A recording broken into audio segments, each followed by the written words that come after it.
ठीक है विजय जी, आपके पास यहाँ हम आएंगे क्योंकि कांग्रेस की स्थिति जो होनी चाहिए थी वो है नहीं। क्यों आपको यहाँ पर जो है एनसी के साथ मिलकर के भी उस तरह की स्थिति में आप नहीं पहुंच पाए, उस तरह के वोट बैंक जो है वो आप उसमें अपने खाते में नहीं लेकर के आ पाए हैं, इस पे भी समझना हम चाहेंगे। और क्या आपको भी यही लग रहा है कि बीजेपी ने जो स्ट्रैटेजी यहाँ पर चलाया गया वो स्ट्रैटेजी यहाँ पर काम नहीं आया और कहीं ना कहीं वो आपके खाते में चीजें गई? देखिए, बीजेपी अगर इतने साल से चुनाव से बच रही थी तो उसे तो अपनी हार पहले दिन से दिख रही थी। भाई मोदी जी और उनके जो सहयोगी हैं अमित शाह जी एक ही नारा लगाते रहे कि हमने धारा 370 को खत्म कर दिया। लेकिन जम्मू कश्मीर की जनता ने एक बहुत बड़ा आरोप लगाया, ये धारा 370 केवल इसलिए खत्म किया गया है ताकि जो वहां पर गोल्ड और लिथियम की खानें मिली है जम्मू कश्मीर के अंदर, उनको अडानी और अंबानी के हवाले किया जा सके। तो इसलिए सरकार की नीतियों को लेकर एक आक्रोश रहा। जहां तक आप विकास की बात कर रहे हैं, वो सड़क खान खोदने के लिए बनाई गई या जम्मू कश्मीर की जनता का भला करने के लिए बनाई गई, ये तो चुनाव के नतीजे तय कर देंगे।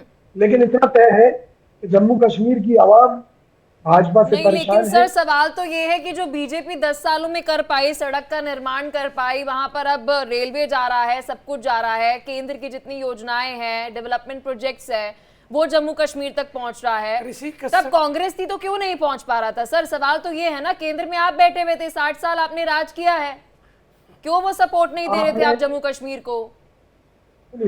आपने उस टनल के बारे में जरूर सुना होगा जो अनंतनाग तक जोड़ने का काम करता है। तो ये जितनी भी डेवलपमेंट है, जितने भी काम है, खुद बीजेपी का हमारे ऊपर आरोप रहा है कि हमने जम्मू कश्मीर के अंदर बहुत काम करा है। यहाँ तक कि हालांकि वो हम पर मुस्लिम तुष्टीकरण का आरोप लगाते हुए इस बात को कहते हैं, लेकिन मैं आपके सामने पूरी तरह से दावा कर रहा हूँ कि जो कश्मीरी पंडित वहां से विस्थापित हुए थे, अगर उनके लिए जम्मू कश्मीर में पहली एक कॉलोनी विकसित करने का काम सरकारी खर्चे पर किसी ने किया तो मनमोहन सिंह की सरकार ने किया। हम अब तक वहां पर सारे कश्मीरी विस्थापितों को वापस बसा चुके होते, जो कि मोदी सरकार में एक भी तो कश्मीरी पंडित वहां पर बसाया हो तो मतलब सर आप ये कहना चाह रहे हैं कि 60 साल में आप जो है, जो कश्मीरी पंडित इस वक्त अलग अलग राज्यों के अंदर रह रहे हैं, इसका बीजेपी का कसूर है, कांग्रेस का इससे कोई लेना देना जो है वो नहीं है। इस पर मैं रिएक्शन चाहूंगी बीजेपी की तरफ से। अनिरुद्ध जी क्या कहना चाहेंगे? बड़ा आरोप है कि कश्मीरी पंडित जो इस वक्त अलग अलग राज्यों में रह रहे हैं वो बीजेपी की वजह से रह रहे हैं और आप उनको स्थापित नहीं कर पाए वापस से, जिसकी बात आप करते रहे। पलक जी, किरण जी, मैं कांग्रेस और एनसी दोनों का मैं रिप्लाई देना चाहूंगा। सबसे पहले मैं कांग्रेस का रिप्लाई देना शुरू करता हूं कि अडानी को सबसे पहले गुजरात के अंदर जो पोर्ट मिला, उस टाइम गुजरात में प्रदेश सरकार किसकी थी? कांग्रेस की थी। और अंबानी को फ्री ट्रेड लाइसेंस जब मिला तो इंदिरा गांधी प्राइम मिनिस्टर थी। अनिरुद्ध जी, आवाज पहुंच रही है आप तक हमारी? चलिए, तो फिलहाल नेटवर्क थोड़ा इशू हो रहा है यहाँ पर। मेरा फ्री जी जी जी जी जी सर जी 370-35 अगर इतना महत्वपूर्ण होता, जवाहरलाल नेहरू जी को यह ना कहना पड़ता कि 370-35 ये घिसते घिसते घिसेगा, क्योंकि उसको परमानेंट करके जाते हैं वो तो उनको पता था कि उसको आज नहीं कल इनको हटाना, क्योंकि कांग्रेस की सरकारों में इतना साहस और दम नहीं था हटाने का।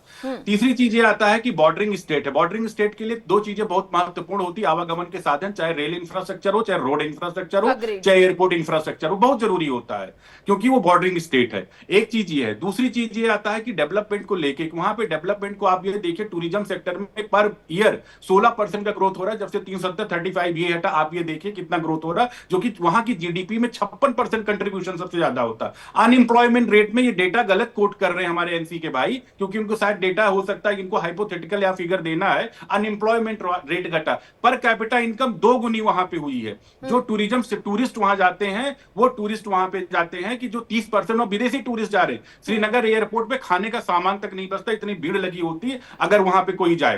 दूसरी चीज ये आ रही है कि क्या कहते हैं, जब कोई विकास होता है, सामाजिक विकास भी होना चाहिए। गुज्जर बकड़वाल, वहां पे वाल्मीकि समाज के लोग और क्या कहते हैं पीओके से विस्थापित लोग, उन लोगों को कोई ना, यहाँ पे ओबीसी एससी किसी कैटेगरी में कोई रिजर्वेशन नहीं मिलता था, नौकरियों में आरक्षण नहीं मिलता था, वोट देने का राइट्स नहीं मिलता था, तो उनको लाया गया मुख्य धारा के अंदर। तो अनिरुद्ध जी, फिर ये जो अभी एग्जिट पोल के आंकड़े हैं, फिर ये जो आपके तमाम कार्य हैं विकास के, जिसको आप यहाँ पर गिनवा रहे हैं, ये वोट में क्यों तब्दील नहीं हो पाए?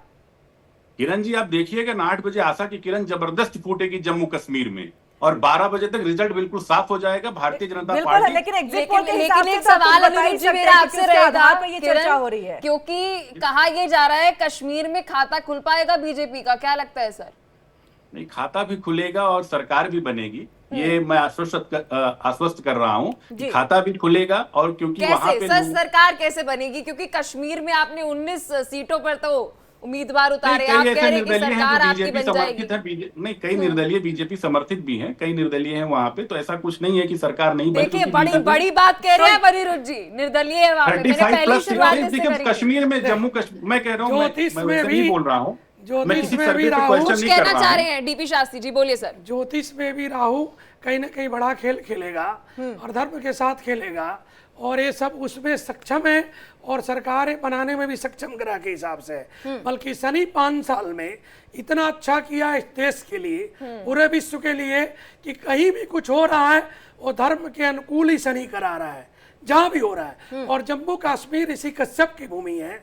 कश्यप की हमारी 2 माताएं, हमारी जो है तिथि अतिथि, उनका अपना वन हाउस है। वहाँ जितने ब्राह्मण थे, सब ब्राह्मण अपने आप में विद्वान भी थे और धनवान भी थे। उस स्थिति के होने के बाद भी आज पूरे वर्ल्ड में जितने कश्मीरी ब्राह्मण हैं, एक भी कश्मीरी ब्राह्मण भीख मांगते हुए नहीं मिला है। इतनी कुछ होने के बाद भी अपने बल बुद्धि विद्या के साथ, यानी शनि के साथ, बृहस्पति के साथ पुनः अपने जीवन को प्राप्त किया है। मेरे बड़े मित्र कश्मीरी ब्राह्मण है अमेरिका में, हर जगह। बल्कि आज स्थिति बीजेपी के कारण जम्मू कश्मीर में सुधरा है, चाहे शनि सुधारा है, चाहे राहु सुधारा है, चाहे ग्रह गोचर स्थिति सुधारा है। तो हम कह सकते हैं कि बृहस्पति और चंद्रमा इनको सपोर्ट करेगा और 8 तारीख के इनके लड्डू कहीं ना कहीं बटेंगे, बल्कि त्रिशंकु ही बटेंगे। अकेला कोई सक्षम नहीं है सरकार बनाने में ग्रह स्थिति के कारण। जी, इसी के साथ यहाँ पर हम जो 2 बयान है, खास तौर से प्रधानमंत्री नरेंद्र मोदी का, जो महाराष्ट्र में उन्होंने कहा कि अगर हम बटेंगे तो बांटने वाले जो है वो महफिल मनाएंगे, और इसी के साथ मोहन भागवत ने कहा कि एकजुट होने की आवश्यकता है। क्या कुछ दोनों ने कहा है वो हम पहले अपने दर्शकों को सुनाते हैं। कांग्रेस और उसके साथियों का एक ही मिशन है, समाज को बांटो, लोगों को बांटो और सत्ता पर कब्जा करो। इसलिए हमें अतीत से सबक लेना है। हमें हमारी एकता को ही देश की ढाल बनाना है। हमें याद रखना है, अगर हम बटेंगे तो बांटने वाले महफिल सजाएंगे। हम भारत माता के पुत्र हैं और इसलिए भारत माता के लिए जिएंगे मरेंगे। लेकिन भारत में भारत के लिए जिम्मेवार समाज कौन सा है? वो हिंदू समाज है, क्योंकि भारत हिंदू देश है, हिंदू राष्ट्र है। परंपरा से, प्राचीन समय से यहां पर हिंदू लोग रहते आए। हिंदू नाम बहुत बाद में आया, लेकिन उस समय से जो रहते आए थे उन्हीं को हिंदू नाम मिला। तो मोहन भागवत को आप सुन रहे थे, साथ ही आप सुन रहे थे प्रधानमंत्री नरेंद्र मोदी को। अनिरुद्ध प्रताप सिंह जी, क्या कहना चाहेंगे सर? एक बार फिर से आप हिंदू फैक्टर पे आ गए। पहले तो आप कह रहे थे कि सभी के मद्देनजर सेक्युलर देश की आप बात करने लग गए थे, बहुत अच्छा सा लग रहा था पिछले 5 सालों में, अब फिर से वही फैक्टर देखने को मिल रहा है। नहीं पलक जी, भारतीय जनता पार्टी का स्ट्रॉन्ग कन्विक्शन है कि हम सांस्कृतिक राष्ट्रवाद, सांस्कृतिक विरासत, राष्ट्रीय सुरक्षा और विकास, और ऐसा विकास जो स्पीड, स्केलेबिलिटी और ट्रांसपेरेंसी के साथ, उसमें कतई समझौता नहीं करेंगे। ये चाहे जनसंघ के समय था, चाहे भारतीय जनता पार्टी, कभी कोई परिवर्तन नहीं हुआ। कांग्रेस की तरीके से नहीं है। कांग्रेस इंदिरा गांधी जी के समय में कहते थे जातिगत आरक्षण, जातिगत जनगणना नहीं होनी चाहिए। राजीव गांधी जी कहते जातिगत जनगणना नहीं होनी चाहिए। राहुल गांधी जी की कांग्रेस है, कहे जातिगत जनगणना होनी चाहिए। भारतीय जनता पार्टी का स्ट्रॉन्ग कन्विक्शन, भाई सबसे पहले हिंदू मुसलमान में बांटा इन लोगों ने, फिर हिंदू मुसलमान बाद हिंदुओं में बांट रहे हैं। साहब आप कभी मुसलमान की जातियों की बात नहीं करते कि उसमें भिस्ती है, उसमें मनियार, उसमें चूड़ियार, उसमें कसाई है, उसमें असगर है, उसमें सैयद, आप उसकी बात नहीं करते हैं। आप हमारे में बात करते हैं, राजपूत है, ब्राह्मण है, यादव है, ये कुर्मी है, सबका आप यहाँ का विवेचना जरूर लेके बैठ जाते हैं, लेकिन वहां की चर्चा नहीं करते थे। इन विपक्ष के लोगों की एक ऐसी मानसिकता है कि फूट डालो, राज करो अंग्रेजों जैसे। तो ये तो है ही है, अगर बटेंगे तो कटेंगे, बिल्कुल साफ और स्पष्ट है। ठीक है, एक विजय महीना कौशिक जी, क्या आप भी इसी बात को मानते हैं, इसी पे सहमत भी हैं? क्योंकि वैसे तो कांग्रेस हमेशा से सेक्युलर की राजनीति करती आई है, लेकिन इसको लेके क्या कहेंगे? जो प्रधानमंत्री नरेंद्र मोदी की तरफ से बयान आया, जो मोहन भागवत ने बात कही है कि हार्डकोर हिंदुत्व ही अब आने वाले दिनों में एक राजनीति का जरिया।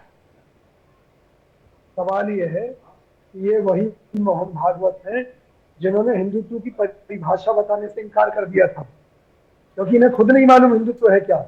इन्होंने कहा हिंदुत्व वही है जो विवेकानंद का था और जो अंबेडकर का था। और मोदी जी तो खुद ये मानते हैं कि जो सुप्रीम कोर्ट ने व्यवस्था दी है कि हिंदुत्व एक विचारधारा है, एक जीवन शैली है, तो जिन लोगों को हिंदू और हिंदुत्व की जानकारी भी नहीं है वो लोग हिंदू और हिंदुत्व के नहीं, लेकिन विजय कौशिक जी, आप पहले सवाल का जवाब दीजिए। क्या कांग्रेस ने ये काट निकाल ली है कि हिंदुओं को तोड़ना है तो एक बार फिर से जात को लेकर आया जाए? ये क्या सबवर्जन करने की कोशिश जो है वो एक बार फिर से कांग्रेस कर ली है? देखिए, सबसे पहली बात तो ये है कि कांग्रेस सर्वधर्म सद्भाव में यकीन रखती है। जब राहुल गांधी जी से विभिन्न जातियों के लोग मिले और उन्होंने बताया कि उनके साथ भेदभाव हो रहा है, जो लाभ उन्हें मिलने चाहिए वो नहीं मिल रहे, तो राहुल गांधी जी ने जातिगत जनगणना की बात की कि दलित समुदाय के लिए अगर आरक्षण की व्यवस्था है और उसमें चंद लोग तो आरक्षण ले रहे हो और बाकी लोगों को नहीं मिल रहा हो, तो एक बार कम से कम सच्चाई तो पता चले कि भी किस जाति के लोगों को कितना आरक्षण मिल रहा है, कितनी सुविधाएं मिल रही है। राहुल गांधी जी तो चाहते हैं ब्राह्मणों को भी आरक्षण मिले, वैश्य समाज को भी मिले, ठाकुरों को भी मिले, समाज के जितने भी लोग हैं। ठीक है, अनिरुद्ध जी हंस रहे हैं, आपके हंस मुस्कुराहट के पीछे का हम आएंगे शास्त्री जी। मतलब संदीप जिसको जी अपनी जाति नहीं पता है, अनिरुद्ध जी आपके पास आएंगे। संदीप जी काफी देर से कुछ कहना चाह रहे हैं। संदीप जी अपनी बात को रखिए और इसके साथ ये हार्डकोर हिंदुत्व की राजनीति पर भी मुझे लग रहा है कि आप अगर रोशनी डालें, आप बताएं कि क्या एनसी के तरफ से उसको लेकर के एक पॉइंट है, पक्ष है। देखिए, हमारे बीजेपी प्रवक्ता हमारे भाई हैं, उन्होंने कहा, उनकी स्टेटमेंट से आप लीजिए, बटेंगे तो कटेंगे। आप इनसे ये पूछ लीजिए कि काटेगा कौन काटेगा? बताइए भाई साहब। वो जो धमकी देता कि 15 मिनट के लिए इस देश से पुलिस हटा लो तो हिंदुओं को क्या बता देंगे, वैसे लोग काटते हैं। कौन काटेगा? 1990 में सर आपने रिप्लाई नहीं सुना। सर ने जवाब दिया, अनिरुद्ध प्रताप सिंह जी ने जवाब दिया। क्या जवाब दिया उन्होंने? सर जवाब दीजिए अनिरुद्ध जी, कौन काटेगा इन्हें? भाई वैसे लोग काटेंगे हम सबको, अगर हम लोग बटेंगे। कि जो कहते हैं कि 15 मिनट के लिए पुलिस को हटा लीजिए, उसके बाद मैं बताता हूं क्या होती है, वैसे लोगों की मानसिकता हमको काटेगी भाई साहब, अगर हम बटेंगे तो। सुनिए भाई साहब, जब कोई काटने की कोशिश करेगा ना तो पूरा देश आपके साथ खड़ा हो जाएगा, हम लोग आपके साथ खड़े हो जाएंगे। हम किसी को काटने नहीं देंगे। इस देश के अंदर ये काटने वाली मानसिकता नहीं चलेगी। अगर आप तो कश्मीरी हिंदुओं के लिए कहाँ थे संदीप जी? आपने तो जन्म कश्मीर में लिया था सर, आप तो कह रहे हैं जम्मू कश्मीर में जन्मे हैं। 90 में कहाँ थे? 88 में कहाँ थे? 90 में कहाँ थे? 92 में कहाँ थे? आप सारा इतिहास कश्मीर का आपके सामने है। एक बात सुन लीजिए, हाँ, बात पूरी करिए। शेख मोहम्मद अब्दुल्ला साहब जिन्होंने नेशनल कॉन्फ्रेंस को बनाया था, उनका यही एक सबसे बड़ा मोटिव था कि उनका कहते हैं हम हर स्पीच में और संदीप जी आपसे एक बहुत सरल सा सवाल पूछूंगी सर, आपने कश्मीर का इतिहास पढ़ा है? हाँ बिल्कुल पढ़ा है। क्या था कश्मीर में? सबसे पहले कौन सा बहुल समाज था वहां पर? बताइए। वो तो इंडिया। अरे मेरी बात सर आप मुस्कुरा रहे हैं क्योंकि आपको पता है कि इतिहास जो है कश्मीर का वो बड़ा दिलचस्प रहा है। आप जो बीजेपी की आइडियोलॉजी के विरुद्ध जा रहे हैं ना, अंदर से एनसी जानती है, संदीप जी जानते हैं कि वो क्या बात कर रहे हैं, किस सबवर्जन की बात कर रहे हैं, किस कन्वर्टिज्म की बात कर रहे हैं, क्या कुछ देश के अंदर चल रहा है। बांग्लादेश की स्थिति देख रहे हैं सर आप, बांग्लादेश की स्थिति देख रहे हैं आप, कुछ भी कह दो हिंदुओं को लेकर। कश्मीर का इतिहास जानते हैं आप सर, बहुत पढ़े लिखे इंसान हैं आप, आपसे मैं थोड़ी मैच्योरिटी चाहती हूँ, सिंसियरिटी चाहती हूँ सर। कैसी बात कर रहे हैं सर आप, कटेंगे तो बटेंगे। हम तो हिंदू मुस्लिम सिख एकता की बात कर रहे हैं, और क्या बात कर रहे हो, और क्या बात की मैंने, आप बताइए मैंने क्या बात की है? हिंदू मुस्लिम सिख एकता की बात कर रहा हूँ, गलत है? सिर्फ हिंदू हिंदू की बात करेंगे तो सर बताइए ना, जब कश्मीरी पंडितों के साथ जब हो रहा था ये सब कुछ, तब कहाँ थे आप? आपकी एकता कहाँ थी? तब तो दुबक कर आप घर में बैठे हुए थे सब। आप कह रहे कि आप बाहर जाके खड़े हो जाएंगे, मैं पूछती हूँ कि तब आप बाहर क्यों नहीं खड़े हुए सर? आज आप एश्योरिटी दे रहे हैं, कौन सी एश्योरिटी दे रहे हैं सर आप? मेरी सहयोगी किरण आपसे पूछ रही है कि आप तब कहाँ थे, बोलिए। क्यों नहीं मदद की है? हमने उनकी मदद की है, जब वो वहां से विस्थापित होकर आए तो जम्मू के लोगों ने उनकी मदद की है, उनको अपने घरों में जगह दी है, हमने दी है, मेरे परिवार ने दी है। ठीक है, जो गलत था हम सब कह रहे हैं कि सही हुआ, ठीक है, लेकिन एक ही बात करना ये सही बात नहीं है। ये हिंदुस्तान है, ये सेकुलर देश है, आप एक ही समुदाय की बात करोगे, यही हमारा मेन। ठीक है, चलिए ये आने वाले वक्त में यानी कि 8 तारीख को क्लियर होगा कि जम्मू कश्मीर की जनता किस तरफ जा रही है या किस तरफ अपना मैंडेट दे रही है। विजय जी आपके पास हम आएंगे। वैसे जो सबसे पहला सवाल मेरे सहयोगी पलक का था कि क्या एनसी और बीजेपी के बीच में कोई खिचड़ी पक रही है जब हम रिजल्ट की बात करेंगे और उस वक्त में इन दोनों का गठबंधन हो सकता है, तो क्या ऐसे में ये माने कि कांग्रेस क्या कुछ करेगी अगर संभावना ऐसी हो जाती है तो? वैसे तो संदीप जी ने क्लियर कह दिया कि ऐसा नहीं होगा। संदीप जी सवाल पे मुस्कुराते हैं, मुझे इस मुस्कुराहट पर सवाल आता है। बोलिए कौशिक जी आप। मुझे हम पे आतंकवादी नहीं है कि हम जाकर नेशनल कॉन्फ्रेंस पर ठीक है कौशिक जी आपका कमेंट। हमको खिचड़ी पकाए चाहे खीर पकाए वो उसका अपना विषय है, लेकिन हमें पूरा विश्वास है कि हमारा गठबंधन पूरी तरह से मजबूत है, टिकाऊ है और हमारा गठबंधन सत्ता में आ रहा है। जम्मू कश्मीर में हमारी सरकार बनने जा रही है। निश्चित तौर पर बीजेपी चाहे कितने प्रयास सीएम चेहरा कौन होंगे, क्योंकि एनसी बड़ी पार्टी के तौर पर होगी आप दोनों में, तो एनसी की तरफ से ही होंगे, संभावना कांग्रेस इस पर मान जाएगी। जाहिर सी बात है, अगर नेशनल कॉन्फ्रेंस ज्यादा सीटें लेकर आती है तो जाहिर सी यानी कि पूरी तरह से आप यहाँ पर अपने आप को कह चुके हैं कि हाँ हम सहयोगी पार्टी के तौर पर आएंगे। अनिरुद्ध जी आपके पास मैं आऊंगी क्योंकि वक्त की कमी है, हम चाहेंगे छोटे छोटे कमेंट्स जो है यहाँ पर दिए जाए। आपको अगर सरकार बनाने का मौका मिलता है, क्योंकि तकरीबन 30 से 35 सीटों का अनुमान जो है अब तक एग्जिट पोल के हिसाब से लगा है, क्या पीडीपी और साथ में अन्य, क्योंकि अदर्स को आपको लेना पड़ेगा, अदर्स के साथ मिलकर के सरकार बनाएंगे, फिर सामंजस्य कैसे बिठाएंगे, क्योंकि 2014 सबको याद है।